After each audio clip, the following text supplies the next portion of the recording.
Salut à tous et bienvenue sur la chaîne. Aujourd'hui, on va parler d'une actualité qui fait trembler le monde du football français. Imaginez la scène. Karim Benzema, Ballon d'Or 2022, légende du Real Madrid, quittant la main à Didier Deschamps pour un retour historique en équipe de France. Oui, vous avez bien entendu. KB9 veut rechausser le maillot bleu pour la Coupe du Monde 2026. Mais attention, ce n'est pas si simple. Entre portes entr'ouvertes, concurrence féroce et relations compliquées, cette histoire est tout sauf banale. Alors restez jusqu'à la fin parce qu'on va décortiquer cette bombe footballistique ensemble. Allez, c'est parti. Alors, commençons par le commencement. Ce vendredi, dans les colonnes de l'équipe, Karim Benzema a lâché une déclaration qui a fait l'effet d'une bombe dans le petit monde du football français. L'attaquant d'Al Ittihad, qui évolue actuellement en Arabie Saoudite, a clairement manifesté son désir de revenir en équipe de France pour la Coupe du Monde 2026. Pour ceux qui ne se souviennent pas, rappelons que Benzema a quitté l'équipe de France dans des circonstances pour le moins délicates avant le Mondial 2022 au Qatar. Une blessure à la cuisse, un départ précipité, des rumeurs, des tensions. Bref, un feuilleton qui avait alimenté les chroniques pendant des semaines. Mais aujourd'hui, à 38 ans, il fête justement son anniversaire ce 19 décembre. KB9 semble tourner la page. Dans son interview, il se dit prêt à retravailler avec Didier Deschamps. Et ça, mes amis, c'est une information capitale. Pourquoi ? Parce qu'elle prouve que, contrairement à ce qu'on a pu lire ou entendre, les relations entre les deux hommes ne sont peut-être pas aussi catastrophiques qu'on le pensait. Benzema ne veut pas alimenter la polémique. Il veut simplement une chose, aider son pays à soulever une nouvelle étoile. Avec ses 37 buts en 97 sélections, le bonhomme a prouvé qu'il avait le niveau et l'expérience pour faire la différence au plus haut niveau. Alors, est-ce que ce rêve peut devenir réalité ? C'est là que ça devient intéressant. Du côté de Didier Deschamps, c'est pour l'instant le silence radio. Oh, bien sûr, le sélectionneur a pris connaissance des déclarations de Benzema. Impossible de passer à côté d'une telle actualité. Mais pour le moment, aucune réaction officielle n'est prévue. Et vous savez quoi ? C'est tout à fait logique. Le prochain match des Bleus n'est programmé que le 26 mars prochain, aux États-Unis, face au Brésil. Autant dire que Deschamps a le temps de réfléchir, d'analyser, de peser le pour et le contre. Ce qu'il faut comprendre, c'est qu'aujourd'hui, le retour de Benzema n'est pas un sujet d'actualité pour le staff des Bleus. C'est important de le préciser. Si Deschamps devait établir une liste demain matin, l'attaquant d'Al Ittihad n'en ferait probablement pas partie. Mais, et c'est un gros mais, le sélectionneur français n'a jamais été du genre à insulter l'avenir. Et là, il faut se rappeler l'historique de Deschamps. Cet homme a déjà rappelé des joueurs qu'on pensait ne jamais revoir sous le maillot bleu. Souvenez-vous d'Adrien Rabiot, qui était dans une situation compliquée avec la sélection. Rappelez. Florian Thauvin. Rappelez. N'Golo Kanté après sa blessure et son départ en Arabie Saoudite. Rappelé et même titulaire à l'Euro 2024. Donc, si on suit cette logique, la porte n'est peut-être pas totalement fermée pour Benzema. Elle est entrouverte, légèrement, comme une fenêtre qu'on laisse ouverte un soir d'été. Mais attention, il y a quand même un sacré courant d'air qui pourrait la refermer. Et ce courant d'air, c'est la concurrence. Les amis, l'équipe de France dispose aujourd'hui d'un vivier offensif absolument monstrueux. On parle d'une richesse rarement vue dans l'histoire de la sélection. Laissez-moi vous dresser la liste, et vous allez comprendre le problème auquel Benzema fait face. Tout d'abord, il y a Kylian Mbappé. Le capitaine, la star, l'homme providentiel. Mbappé est au cœur du projet de Deschamps, c'est indiscutable. Avec ses performances en club, malgré quelques difficultés d'adaptation au Real Madrid, il reste l'un des meilleurs attaquants du monde. Impossible de l'écarter. Ensuite, on a Ousmane Dembélé. L'ailier du PSG réalise une saison exceptionnelle et s'est imposé comme un titulaire indiscutable chez les Bleus. D'ailleurs, dans son interview, Benzema dit beaucoup de bien de Dembélé. Il reconnaît son talent, sa progression, son importance dans le collectif. Mais ce n'est pas tout. Il y a aussi toute la nouvelle génération qui monte, qui pousse, qui affiche sa fin de réussite. Bradley Barcola, la révélation du PSG cette saison, avec sa vitesse et son efficacité. Michael Olise, le milieu offensif de Crystal Palace puis du Bayern Munich, qui possède une technique exceptionnelle et une vision du jeu remarquable. Et puis il y a Ryan Cherki, le prodige de l'Olympique lyonnais, que Benzema mentionne également avec beaucoup d'éloges dans son interview. Cherki représente cette nouvelle vague de talents français qui n'attendent qu'une chose, exploser au plus haut niveau. N'oublions pas Désiré Doué, le jeune talent du PSG qui impressionne par sa polyvalence et sa maturité. Jean-Philippe Mateta, l'attaquant de Crystal Palace qui a prouvé qu'il pouvait être décisif aux Jeux Olympiques de Paris 2024. Et Hugo Ekitike, qui cherche à relancer sa carrière après quelques difficultés. Vous voyez le tableau ? C'est une armada offensive. Une profondeur de banc incroyable. Et dans ce contexte, il sera extrêmement difficile pour Benzema de se faire une place, même avec son statut de Ballon d'Or 2022. Maintenant, parlons de l'éléphant dans la pièce. Vous l'avez peut-être remarqué, mais dans son interview à l'équipe, Benzema parle avec éloge d'Ousmane Dembélé et de Ryan Cherki. Il cite ses joueurs, il reconnaît leur talent. Mais il y a un nom qu'il évoque beaucoup moins, Kylian Mbappé. Et ce n'est pas anodin. Mbappé a succédé à Benzema au Real Madrid. Il a pris sa place, son numéro 9, son statut. Les deux hommes ont une histoire, des relations qui semblent compliquées. On se souvient de certaines tensions, de certaines déclarations, de certains non-dits. Imaginez maintenant que Benzema revienne en équipe de France. Quel serait l'impact sur la dynamique du groupe? Mbappé est le leader actuel, le capitaine. Benzema est une légende, un ballon d'or, un joueur avec une aura immense. Comment cohabiterait-il? Qui serait le véritable patron dans le vestiaire? Ce sont des questions que Didier Deschamps doit absolument se poser.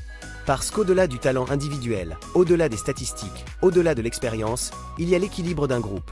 Et cet équilibre, Deschamps y tient comme à la prunelle de ses yeux. D'ailleurs, on note que le sélectionneur a récemment entrepris une réoxygénation de son effectif. Il a fait venir du sang neuf, des jeunes joueurs avec de la fraîcheur, de l'insouciance, de la rage de vaincre. Rappeler un attaquant du calibre et de la stature de Benzema viendrait forcément bouger les lignes. Est-ce souhaitable? Est-ce le bon moment? Est-ce que ça ne risque pas de perturber une dynamique qui semble fonctionner? Bon, maintenant, prenons un peu de recul. Parce qu'avec Didier Deschamps, on a appris à ne jamais dire jamais. Cet homme a le don de surprendre, de prendre des décisions qui peuvent sembler folles sur le moment mais qui s'avèrent payantes par la suite. Rappelez-vous N'Golo Kanté. Le milieu de terrain avait quitté l'Europe pour l'Arabie Saoudite, rejoignant Al Ittihad, justement le club actuel de Benzema. Beaucoup pensaient qu'on ne le reverrait plus en bleu. Trop loin, trop vieux, trop diminué. Et pourtant, Deschamps l'a rappelé pour l'Euro 2024. Et Kanté a été exceptionnel, retrouvant son meilleur niveau au moment crucial.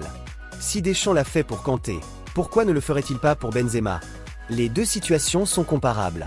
Un joueur d'expérience, parti en Arabie Saoudite, qui conserve encore un niveau de jeu intéressant.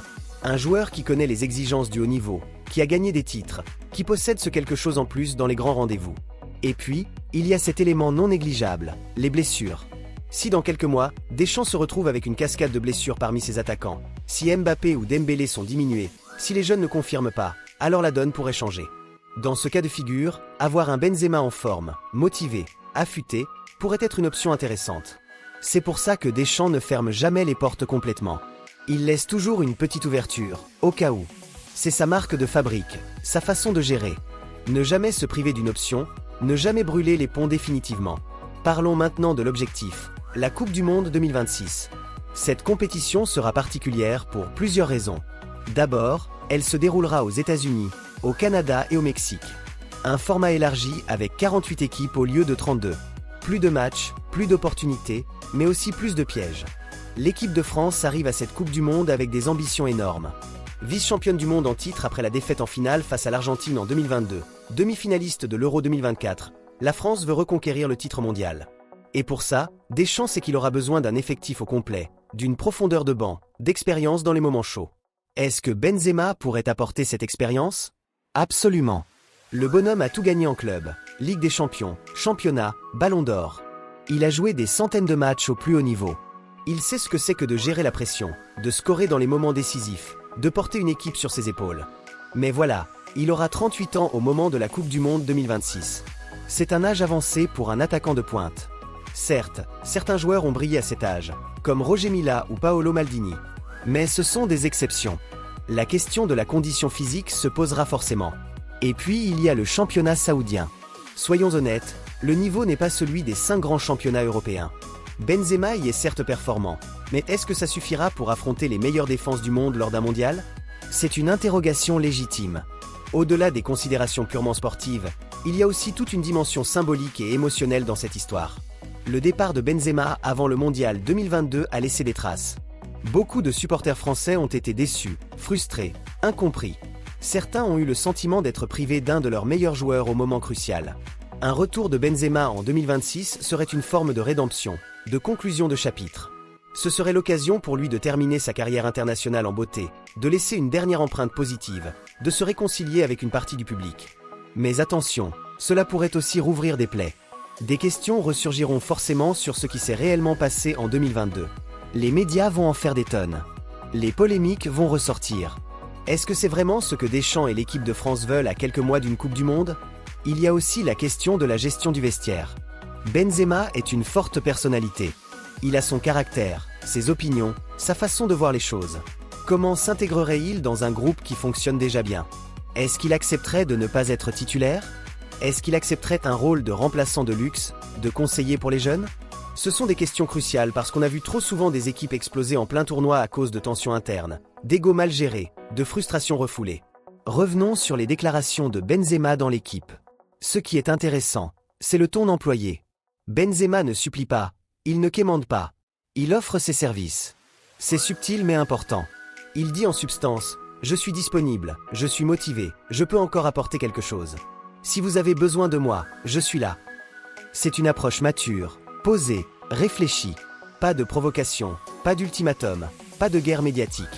Juste une main tendue. Et le fait qu'il dise être prêt à retravailler avec Deschamps est un signal fort. Cela signifie qu'il est capable de mettre son ego de côté, de passer l'éponge sur d'éventuelles rancœurs, de privilégier l'intérêt collectif. Benzema mentionne également ses coéquipiers actuels ou futurs avec respect. Il parle bien de Dembélé, de Cherki. Il montre qu'il suit l'équipe de France, qu'il connaît les joueurs, qu'il est dans le coup. Ce n'est pas quelqu'un qui débarque de nulle part en disant « Eh, prenez-moi, je suis le Ballon d'Or ».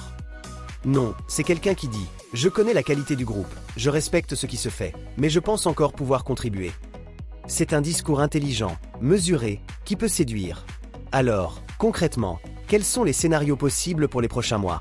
Scénario 1. La porte reste fermée. Deschamps estime que l'équipe actuelle est suffisamment forte, que la dynamique de groupe est bonne, que les jeunes sont prometteurs. Il ne rappelle pas Benzema et continue avec son effectif actuel. C'est le scénario le plus probable à court terme. Scénario 2. Le rappel progressif. Deschamps rappelle Benzema pour un match amical, histoire de tester, de voir comment il se comporte dans le groupe, quelle est sa condition physique. Si ça se passe bien, pourquoi pas continuer? Si ça coince, on arrête là. C'est un scénario prudent, mesuré. Scénario 3. Le grand retour. Face à des blessures, des contre-performances, un besoin criant d'expérience, Deschamps décide de réintégrer pleinement Benzema pour la Coupe du Monde 2026. C'est le scénario le plus spectaculaire, celui qui ferait le plus de bruit. Scénario 4. Le refus définitif. Deschamps estime que les ponts sont coupés, que le retour serait contre-productif, que ça créerait trop de tension. Il annonce clairement que Benzema ne sera pas rappelé. Fin de l'histoire. Pour l'instant, on est quelque part entre le scénario 1 et le scénario 2. La porte est entrouverte, mais personne ne franchit le seuil. C'est une situation d'attente, d'observation. Les prochains mois seront décisifs. Et puis il y a vous, les supporters. Quelle est votre position sur ce sujet? C'est important parce que l'opinion publique compte aussi dans ces décisions. Certains sont enthousiastes à l'idée de revoir Benzema en bleu. Ils se disent qu'un joueur de ce calibre, même à 38 ans, peut toujours faire la différence. Ils veulent lui donner une dernière chance, ils veulent cette fin de conte de fées. D'autres sont sceptiques. Ils estiment qu'on ne doit pas revenir en arrière, que l'équipe de France doit se concentrer sur l'avenir, sur la jeunesse. Ils ont peur que le retour de Benzema perturbe la dynamique actuelle, qu'il y ait des tensions avec Mbappé, que ça crée des divisions. Et puis il y a ceux qui sont carrément opposés. Ceux qui n'ont pas digéré l'épisode du Mondial 2022, qui estiment que Benzema a tourné le dos à l'équipe de France quand elle avait besoin de lui. Pour eux, il a fait son choix, et il doit l'assumer. Honnêtement, il n'y a pas de bonne ou de mauvaise réponse. C'est un débat complexe, avec des arguments valables des deux côtés. Ce qui est sûr, c'est que ce sujet va continuer à faire parler dans les prochaines semaines et les prochains mois. Voilà les amis, on arrive au terme de cette vidéo. Alors, que retenir de tout ça? Karim Benzema veut revenir en équipe de France pour la Coupe du Monde 2026. C'est un fait. Il a tendu la main à Didier Deschamps de manière claire et mesurée. De son côté, le sélectionneur n'a pas encore réagi officiellement, mais la porte n'est pas complètement fermée, même si elle est loin d'être grande ouverte. La situation est complexe. Il y a la concurrence féroce en attaque, la question de l'âge de Benzema, l'équilibre du groupe à préserver, la relation avec Mbappé à gérer. Mais il y a aussi l'expérience inestimable de KB9, son palmarès, sa capacité à faire la différence dans les grands rendez-vous. Deschamps a prouvé par le passé qu'il savait surprendre, qu'il n'hésitait pas à rappeler des joueurs qu'on pensait ne jamais revoir. Kanté en est le parfait exemple. Donc, même si aujourd'hui le retour de Benzema n'est pas d'actualité, qui sait ce que nous réserve l'avenir? Les prochains mois seront décisifs. Il faudra observer les performances de Benzema en Arabie Saoudite, l'évolution de l'effectif français, les éventuelles blessures, la dynamique de groupe. Et puis, il faudra attendre une réaction plus claire de Didier Deschamps. Maintenant, c'est à vous de jouer. Je veux connaître votre avis. Êtes-vous pour ou contre le retour de Benzema en équipe de France? Est-ce que vous pensez qu'il a encore sa place à 38 ans? Est-ce que Deschamps doit prendre le risque ou privilégier la stabilité actuelle? Dites-moi tout ça en commentaire. Et surtout, n'oubliez pas de liker cette vidéo si vous avez aimé, de vous abonner à la chaîne pour ne rien rater de l'actualité foot et d'activer la cloche des notifications. Partagez aussi cette vidéo avec vos potes qui sont fans des Bleus, parce que ce débat mérite d'être partagé. Moi, je vous dis à très bientôt pour une prochaine vidéo. En attendant, prenez soin de vous et allez les Bleus. Allez, salut tout le monde!